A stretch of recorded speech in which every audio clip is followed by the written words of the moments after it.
아들만 믿고 평생 모은 5억. 며느리가 전부 가져간 충격적 방법. 여러분 안녕하세요. 꽉 찬 시니어 정보입니다. 오늘 제가 들려드릴 이야기는요, 제 손에 땀이 날 정도로 충격적인 실화입니다. 서울 강서구에 사시는 김순례 할머니, 올해 76세이신데요. 평생 구멍가게 하시면서 악착같이 돈을 모으셨대요. 우리 아들 결혼시키려고 손주들 대학 보내려고 40년 동안 모은 돈이 5억 원이었습니다. 할머니는 이 돈을 아들한테 맡겼고요. 아들은 며느리가 관리했어요. 어머니, 제가 잘 관리해서 더 불려드릴게요. 며느리 이지은 씨는 은행 다니는 똑똑한 사람이었거든요. 할머니는 며느리를 완전히 믿었습니다. 우리 며느리는 친딸보다 나아. 정말 착해. 그런데요. 작년 11월 할머니가 갑자기 아프셔서 병원에 가셨어요. 큰 수술이 필요했는데요. 비용이 3천만 원이었어요. 할머니가 며느리한테 전화했죠. 며느리야, 내 통장에서 돈 좀 찾아줘. 수술비가 필요해. 그런데 며느리가 이상한 말을 했어요. 어머니, 그게 통장에 돈이 없어요. 뭐? 5억이 있는데? 그게 제가 투자를 했는데 다 잃었어요. 할머니는 그 자리에서 기절하셨습니다. 그리고 한 달 후 더 충격적인 진실이 밝혀졌어요. 며느리는 투자를 한 게 아니었습니다. 할머니 돈 5억을 자기 명의로 빼돌렸던 거예요. 그리고 자기 친정 부모 집을 사주고 자기 동생 사업 자금 대주고 명품 사고 해외여행 다니고 다 써버렸던 겁니다. 오늘 이 이야기를 끝까지 들으시면요, 노인 재산 보호하는 법과 꼭 알아야 할 법률 정보를 아실 수 있습니다. 절대 놓치지 마세요. 김순례 할머니의 인생을 조금 더 자세히 들려드릴게요. 할머니는 20살에 결혼하셔서요, 남편과 함께 구멍가게를 시작하셨어요. 우리 아들 잘 키우자. 대학 보내고 좋은 사람 만나게 하자. 아침 6시에 가게 열어서요, 밤 11시에 닫고요. 365일 쉬는 날 없이 일하셨대요. 점심은 컵라면으로 때우고요. 옷은 5년 넘게 입고요. 그렇게 모으고 또 모으셨어요. 하지만 15년 전 남편이 갑자기 돌아가셨습니다. 심근경색이었어요. 할머니는 혼자가 됐지만요, 가게를 계속하셨어요. 우리 아들 결혼시켜야지. 손주 얼굴 봐야지. 7년 전 아들이 드디어 결혼했습니다. 신부 이지은 씨는 은행에서 일하는 커리어 우먼이었어요. 어머니, 앞으로 잘 모시겠습니다. 지은 씨는 공손하고 똑똑해 보였어요. 할머니는 정말 좋아하셨대요. 우리 며느리 은행 다녀. 돈 관리 잘하지. 결혼 후 2년쯤 지났을 때였어요. 할머니가 가게를 정리하고 은퇴하기로 하셨어요. 60년 동안 일하셨으니까요, 이제 쉬실 때가 됐거든요. 통장에는 5억이 모여 있었습니다. 할머니가 아들을 불렀어요. 아들아, 엄마가 평생 모은 돈이야. 이걸로 너희 집도 사고 손주들 교육비도 쓰고 남은 건 엄마 노후 자금이야. 엄마 고생 많으셨어요. 아들이 울면서 엄마를 안았어요. 며느리 지은 씨가 말했어요. 어머니, 제가 은행에서 일해서 재테크를 잘 알아요. 이 돈을 제가 관리해서 더 불려드릴게요. 오, 그래? 우리 며느리 똑똑하네. 할머니는 기뻐하시면서 통장을 며느리한테 맡겼어요. 그때 아들이 한마디 했어야 했는데요, 아무 말 안 했어요. 우리 와이프가 알아서 잘하겠지. 그렇게 5억이 며느리 손에 들어갔습니다. 처음 1년은 괜찮았어요. 며느리가 3개월마다 리포트를 만들어서 보여줬거든요. 어머니, 지금 수익률이 연 5%예요. 잘 되고 있어요. 할머니는 흐뭇해하셨어요. 역시 우리 며느리야. 하지만 그 리포트는 전부 가짜였습니다. 며느리가 돈을 관리한 지 2년이 지났을 때부터요, 이상한 일들이 생기기 시작했어요. 어느 날 며느리가 명품 가방을 들고 나타났어요. 며느리야, 그 가방 비싸 보이는데? 아, 이거요? 회사에서 상 받아서 산 거예요. 보너스로요. 할머니는 그러려니 했어요. 그런데 일주일 후 또 다른 명품 가방이 생겼고요. 한 달 후에는 명품 시계를 차고 왔어요. 며느리야, 요즘 회사에서 보너스 많이 나오나 봐. 네, 실적이 좋아서요. 며느리는 밝게 웃었어요. 하지만 실제로는요, 할머니 돈으로 산 거였어요. 3년째 되던 해 며느리 친정 부모가 갑자기 새 아파트로 이사를 갔어요. 며느리야, 장인어른 장모님이 복권 당첨됐대? 아, 네. 그런 것 같아요. 며느리는 얼버무렸어요. 사실은 할머니 돈 1억 5천으로 아파트를 사준 거였거든요. 4년째 며느리 동생이 카페를 열었어요. 와, 며느리 동생 잘 됐네. 자금이 어디서 났대? 저축했대요. 거짓말이었어요. 할머니 돈 8천만 원을 빌려준 거였어요. 그런데 할머니는 전혀 몰랐습니다. 통장은 며느리가 관리하고 있었고요. 할머니는 필요할 때만 돈을 받았거든요. 며느리야, 생활비 좀 줘. 네, 어머니. 100만 원 드릴게요. 할머니는 한 달에 100만 원씩 받아서 쓰셨어요. 그리고 나머지는 며느리가 투자하고 있다고 했고요.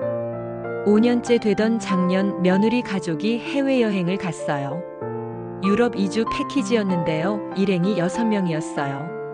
며느리 부부, 며느리 부모, 며느리 동생 부부. 며느리야, 여행 경비가 얼마나 들었어? 회사에서 포상 여행 보내줬어요. 또 거짓말이었어요. 3천만 원이 들었는데요. 전부 할머니 돈이었어요. 그렇게 5년 동안요, 며느리는 할머니 돈을 마음대로 썼습니다. 친정 부모 아파트, 동생 사업 자금, 명품, 해외여행, 고급 차. 계산해보니 4억 2천만 원이 사라졌어요. 남은 건 8천만 원 뿐이었습니다. 하지만 할머니는 여전히 통장에 5억이 있는 줄 알았어요. 며느리가 만든 가짜 리포트를 믿었거든요. 우리 며느리 덕분에 돈이 계속 불어나고 있어. 고마워. 할머니는 며느리를 친딸처럼 여겼고요. 완전히 신뢰했어요. 그런데 작년 11월 할머니가 갑자기 쓰러지셨습니다. 할머니가 쓰러지신 이유는 담낭암이었어요. 응급실에서 검사를 했는데요. 의사 선생님이 말씀하셨어요. 수술을 빨리 하셔야 합니다. 이미 3기라서 늦으면 위험해요. 수술비는 얼마나 드나요? 아들이 물었어요. 3천만 원 정도 드실 겁니다. 알겠습니다. 빨리 수술해 주세요. 아들이 아내한테 전화했어요. 여보, 엄마 수술비 3천만 원 필요해. 엄마 통장에서 찾아줘. 알았어. 며느리는 전화를 끊고요. 식은땀을 흘렸어요. 어떡해. 통장에 8천만 원밖에 없는데. 며느리는 고민하다가요. 병원으로 갔어요. 어머니. 오, 며느리 왔구나. 내 통장 가져왔어? 그게. 어머니. 제가 할 말이 있어요. 며느리가 떨리는 목소리로 말하기 시작했어요. 어머니 돈을요. 제가 투자를 했는데. 응, 알아. 내가 잘 관리해줘서 고마워. 아니, 그게 아니라 투자가 실패해서 돈을 많이 잃었어요. 할머니 표정이 굳어졌어요. 얼마나? 거의 다요. 뭐?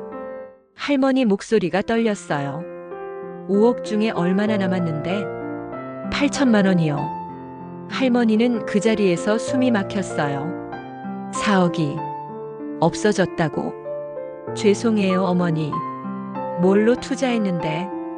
주식이랑 코인이랑. 며느리는 울면서 거짓말을 했어요. 실제로는 투자한 게 아니라 써버린 건데요. 투자 실패로 둘러댄 거예요. 할머니는 너무 충격을 받으셔서요. 그날 밤 혈압이 급상승했어요. 응급처치를 받으시고 나서요. 아들한테 말씀하셨어요. 아들아, 엄마 돈이 거의 다 없어졌대. 네? 무슨 소리예요? 아들도 처음 듣는 이야기였어요. 내 와이프가 투자했다가 다 잃었대. 아들은 믿을 수 없었어요. 급히 아내를 다그쳤죠. 여보, 이게 무슨 일이야? 엄마 돈을 어떻게 관리한 거야? 미안해. 나도 돈을 불려드리려고 했는데 투자가 잘못됐어. 4억이 어떻게 하루아침에 없어져. 조금씩 잃었어. 아들과 며느리는 병원 복도에서 싸웠어요. 할머니는 병실에서 그 소리를 들으시면서 울었습니다. 내가 평생 모은 돈이 60년을 없어졌네. 하지만 더 큰 충격이 기다리고 있었어요. 일주일 후 할머니의 조카가 병문안을 왔는데요. 고모, 근데 며느리 친정 부모님 새 아파트 사셨던데요? 그거 고모가 도와주신 거예요? 뭐? 며느리 동생도 카페 차렸던데 그것도 고모가? 할머니는 그제야 뭔가 이상하다는 걸 느꼈어요. 투자 실패가 아니라 혹시 할머니가 아들을 불렀어요. 아들아, 내 와이프한테 물어봐. 우리 돈으로 친정집 아파트 사줬냐고. 아들이 아내한테 전화했어요. 여보, 엄마가 물어보시는데 혹시 우리 돈으로 장인어른 아파트 사준 거 있어? 침묵이 흘렀어요. 있어. 아들은 전화를 떨어뜨릴 뻔했어요. 얼마나? 1억 5천. 뭐? 그럼 투자 실패가 아니라 내가 쓴 거야. 미안해. 나중에 갚으려고 했어.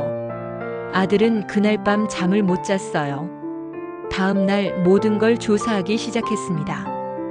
아들은 은행에 가서 5년치 거래 내역을 전부 뽑았어요. 그리고 하나하나 확인하기 시작했습니다. 충격적인 진실이 드러났어요. 2020년 3월 1억 5천만 원 인출. 며느리 친정 부모 아파트 구입 계약금. 2021년 6월 8천만 원 인출. 며느리 동생 카페 창업 자금.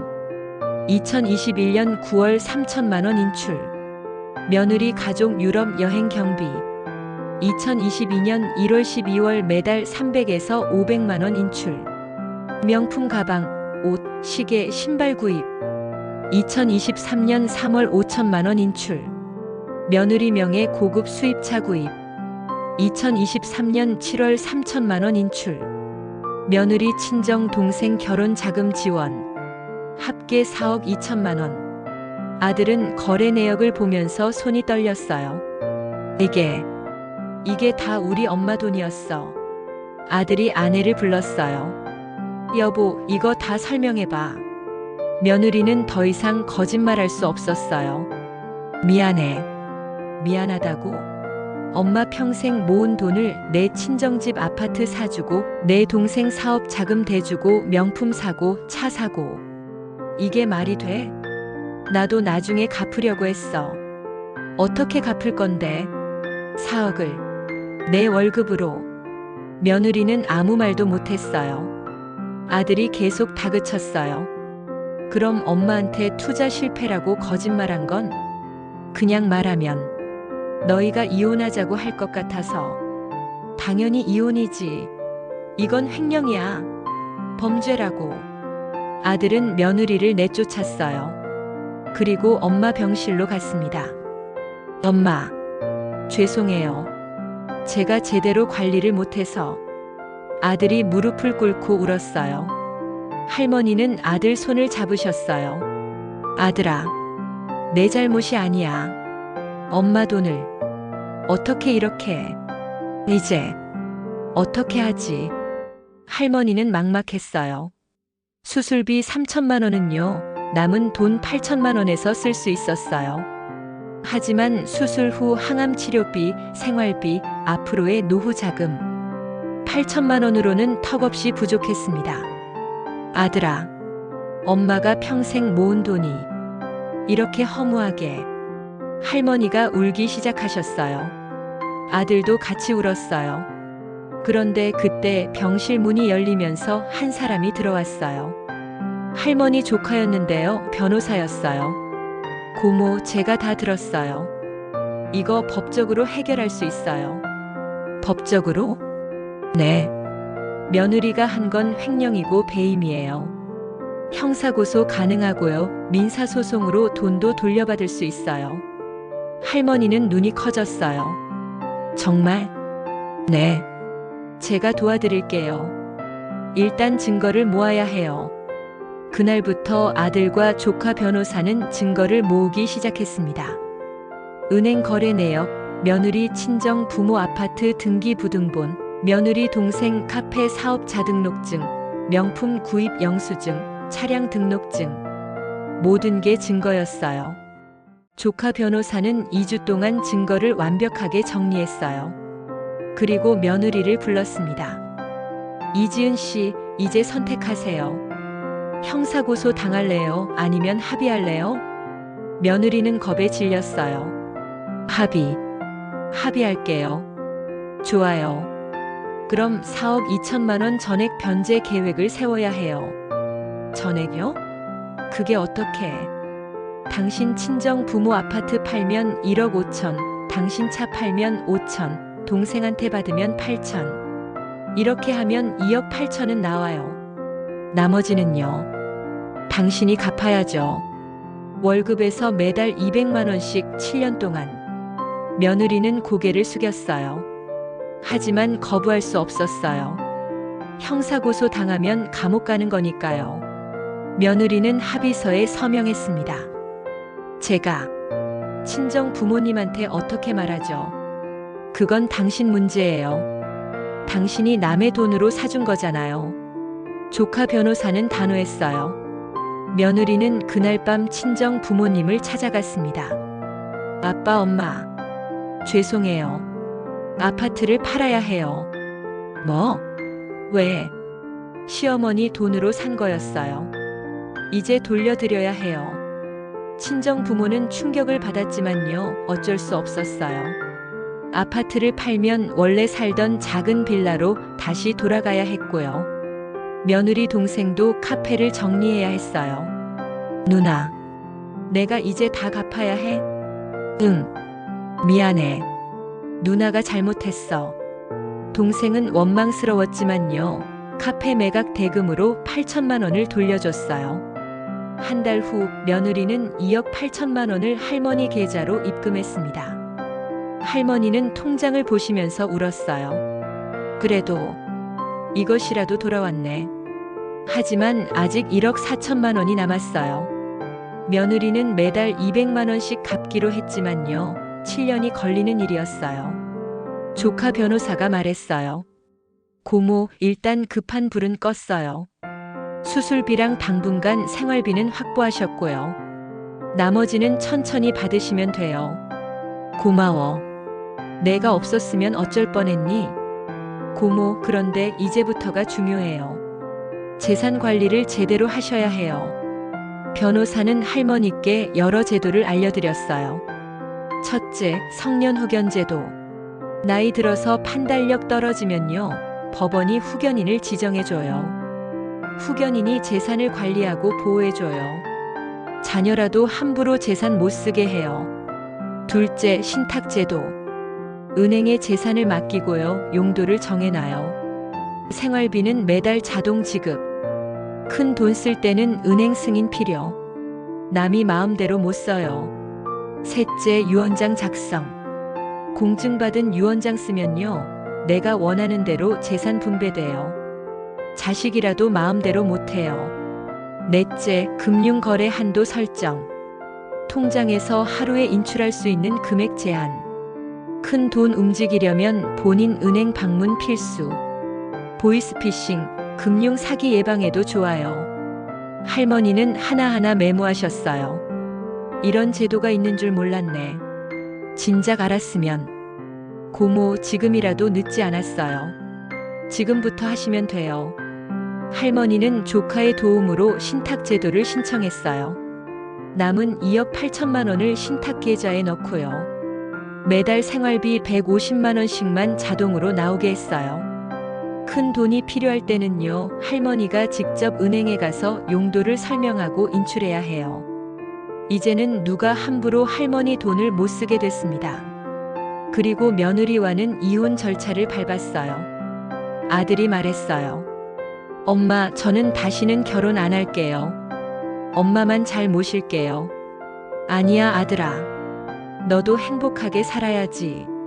엄마 평생 고생하신 거 내가 다 날렸는데. 정말 죄송해요. 아들아, 내 잘못 아니야. 엄마가 너무 순진했어. 할머니는 이제 아들과 단둘이 살기로 했어요. 6개월이 지났습니다. 할머니는 수술을 잘 받으시고요. 항암 치료도 받으셨어요. 다행히 암이 많이 줄어들었대요. 할머니, 정말 다행이에요. 건강 많이 회복되셨어요. 의사 선생님이 웃으시면서 말씀하셨어요. 할머니는 매달 며느리한테 200만 원씩 받고 있었어요. 며느리는 약속대로 7년 동안 갚기로 했고요. 한 번도 안 빠지고 입금했어요. 어느 날 며느리가 할머니를 찾아왔습니다. 어머니, 정말 죄송해요. 며느리는 문 앞에서 무릎을 꿇었어요. 일어나. 할머니가 차갑게 말씀하셨어요. 어머니, 제가 정말 잘못했어요. 평생 후회하면서 살게요. 후회한다고 내 60년이 돌아오니? 죄송해요. 너 때문에 우리 아들도 이혼했어. 너 때문에 우리 가족이 다 망가졌어. 할머니의 목소리는 차가웠지만요. 눈에는 눈물이 고여 있었어요. 그래도 어머니, 저 용서해 주세요. 용서? 넌 나한테 거짓말했어. 5년 동안 나를 바보로 만들었어. 며느리는 더 이상 아무 말도 못했어요. 할머니가 한숨을 쉬시면서 말씀하셨어요. 그래도 내가 약속대로 갚고 있으니까 그것만이라도 다행이다. 어머니, 이제 가. 나는 너 보기 싫어. 며느리는 울면서 돌아갔어요. 할머니도 문을 닫고 우셨습니다. 믿었던 며느리한테 배신당한 게 돈보다 더 아프네. 하지만 할머니는 다시 일어나기로 했어요. 아들이 말했어요. 엄마, 우리 작은 가게 하나 해요. 엄마가 심심하실 것 같아서. 가게? 네, 동네의 작은 분식집이나. 엄마가 좋아하시는 거 하세요. 할머니 눈이 반짝였어요. 그래. 집에만 있으니까 자꾸 우울한 생각만 나더라. 1년 후 할머니는 동네에 작은 김밥집을 열었어요. 아들이 권리금이랑 인테리어 비용 대주고요. 할머니가 직접 운영하셨어요. 어서 오세요.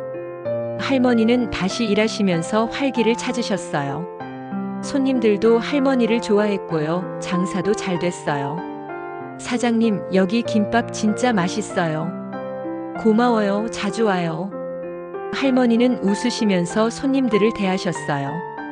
그리고 장사에서 번 돈은요, 조금씩 또 모으기 시작하셨어요. 이번에는 절대 남한테 안 맡겨. 내가 직접 관리한다. 할머니는 신탁 계좌에 매달 50만 원씩 넣으셨어요. 2년이 지났을 때였어요. 아들이 새로운 사람을 만났어요.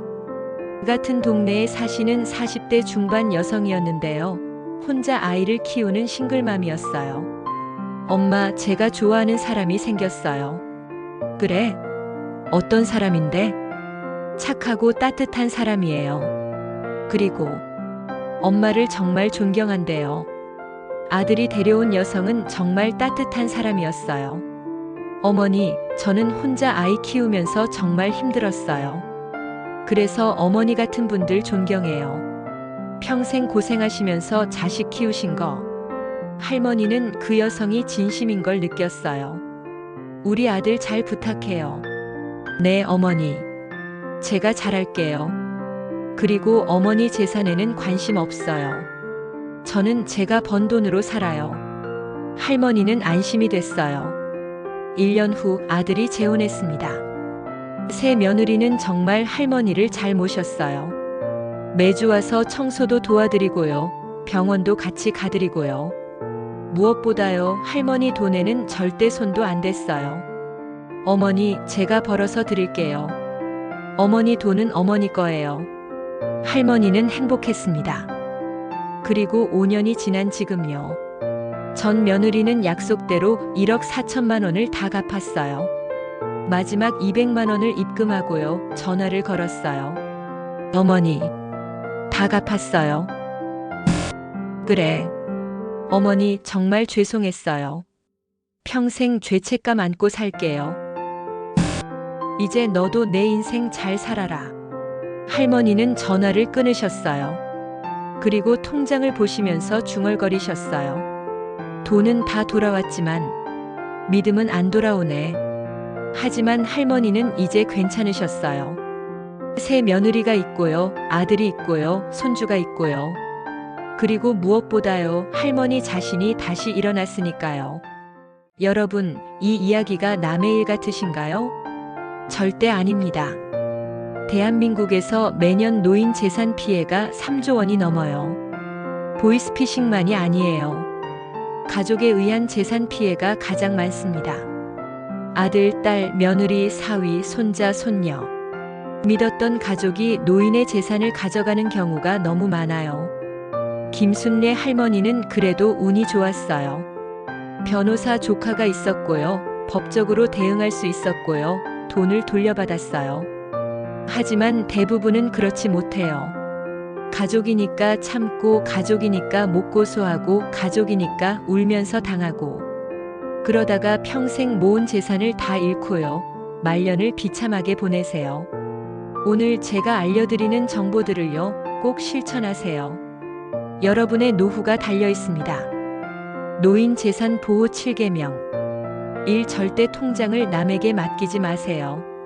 아무리 믿는 자식이라도요. 통장, 도장, 비밀번호는 본인만 관리. 내가 관리해 줄게라는 말 절대 믿지 마세요. 필요하면 대리인 카드 발급 한도 설정 가능.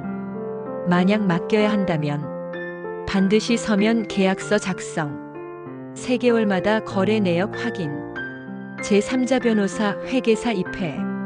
이 신탁 제도를 활용하세요. 은행 신탁 서비스. 재산을 은행에 맡기고 용도 지정. 생활비는 자동 지급. 큰 돈 쓸 때는 본인 승인 필요.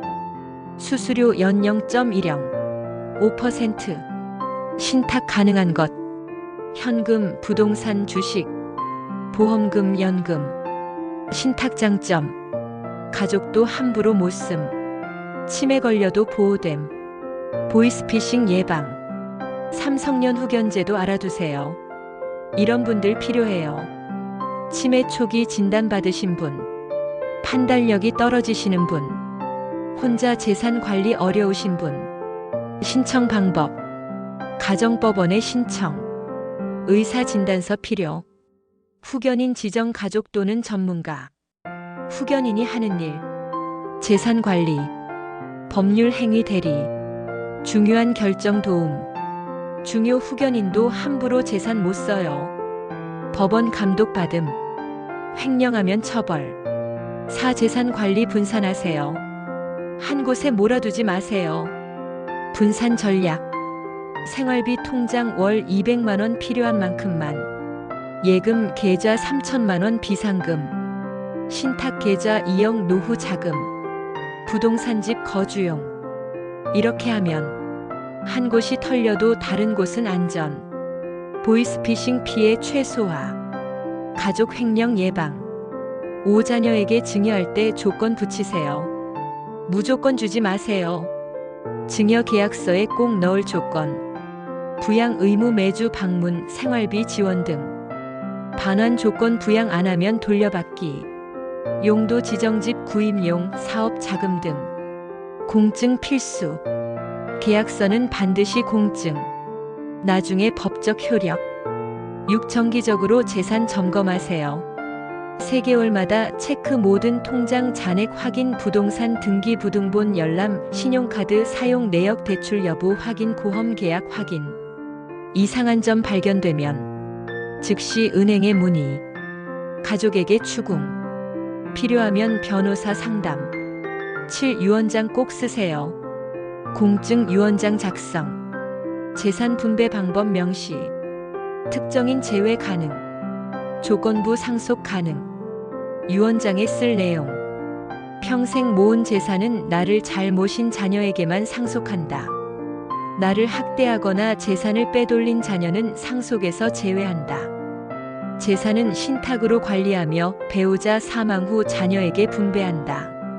도움받을 곳 대한법률구조공단 전화 132 무료 법률 상담 소송 비용 지원 소득 기준 한국소비자원 전화 1372 금융피해 상담 금융감독원 전화 1332 금융분쟁 조정 경찰청 경제범죄 전화 112 횡령 사기 신고.